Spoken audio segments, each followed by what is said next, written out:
Witam serdecznie. Odpowiadam na temat zajęć w klubie lub poza klubem, fitboxing, aerobox. Są pytania, czy taka grupa będzie grupą mieszaną, typu kobieta-mężczyzna, mężczyzna-kobieta, czy tylko mężczyźni i kobiety. Już odpowiadam.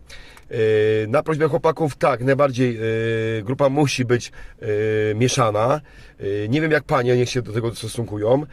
Dla osób, którzy będą chcieli trenować i czuć pot męskiego testosteronu w grupie męskiej, takie zajęcia też mogę prowadzić. Jak to będzie wyglądało? Zostańcie do końca.